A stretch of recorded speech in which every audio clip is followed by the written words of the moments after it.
Today we will be discussing some of the most important people that were involved in the American Revolution.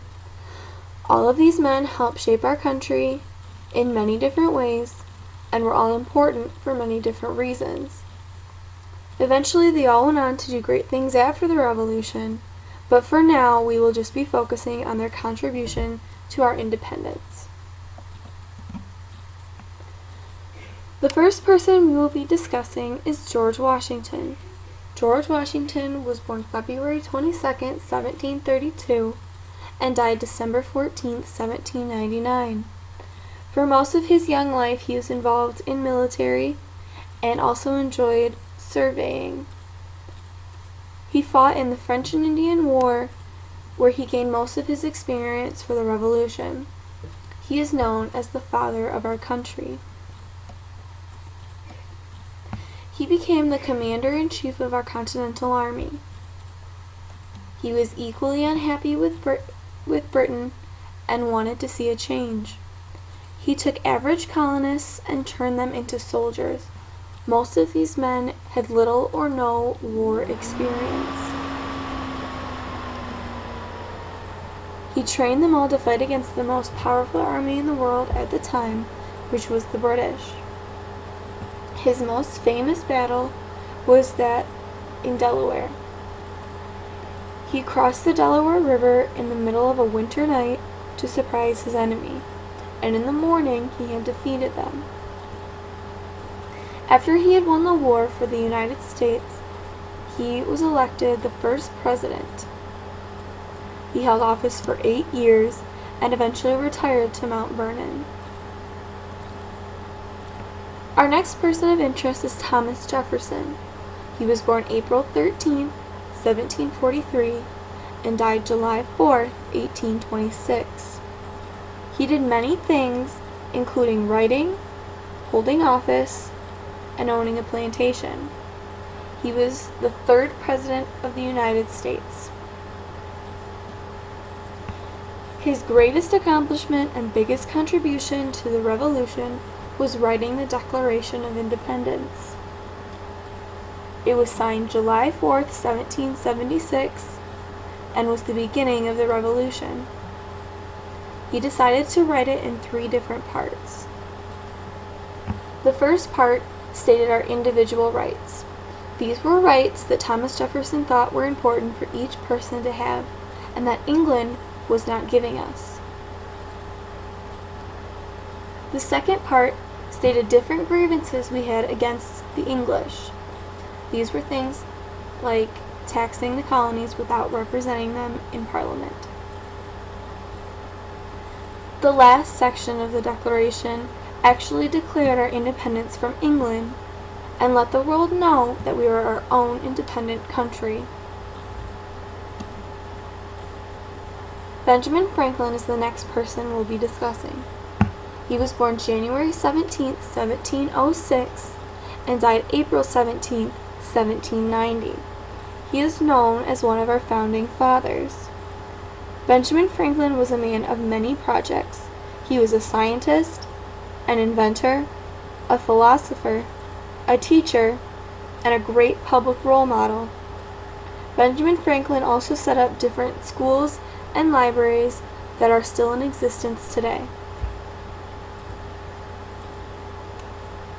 Benjamin Franklin was a printer and founded the Pennsylvania Gazette.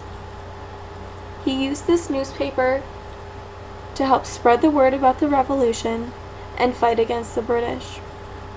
He also joined the First Continental Congress.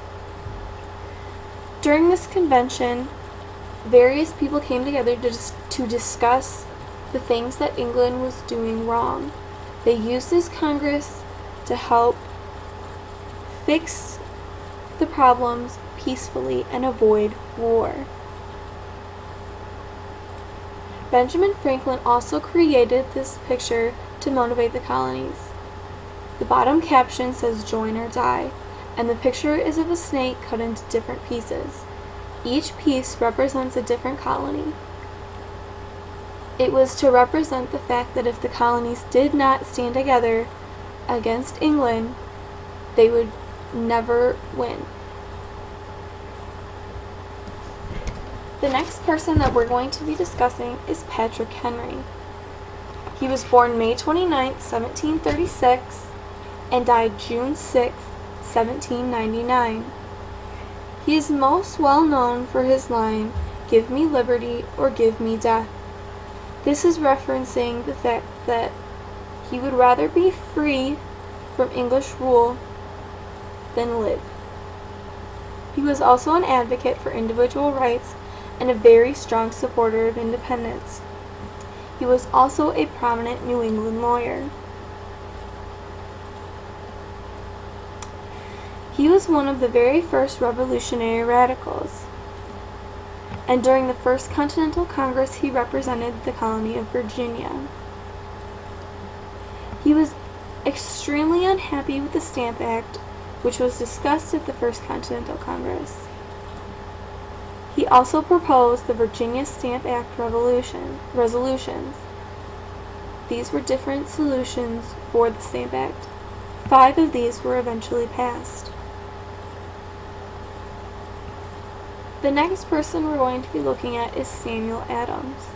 Samuel Adams was born September 27, 1722, and he died October 2, 1803. He is also known as a founding father and was mostly involved in politics and heavily opposed British rule. England gave him the nickname of the most dangerous man in Massachusetts because he had so much influence over each individual colonist.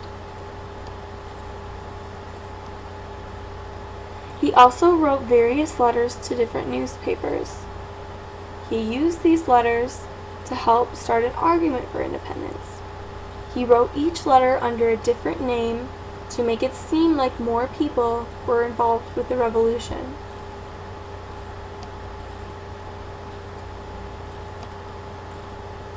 He also boycotted the Stamp Act and eventually helped plan the Boston Tea Party. The next person is John Adams. John Adams was born October 30th, 1735, and died the same day as Thomas Jefferson, July 4th, 1826. He devoted much of his time to politics and greatly influenced the Revolution in many different ways. Eventually, after the Revolution, he became the second president of the United States. John Adams was involved in the Second Continental Congress. This time, the men got together to talk about the issues that were never resolved from the First Continental Congress. They decided that more action needed to be taken against the British. John Adams also helped write the Declaration of Independence, and he signed it. After the war, he helped write the peace treaty with England.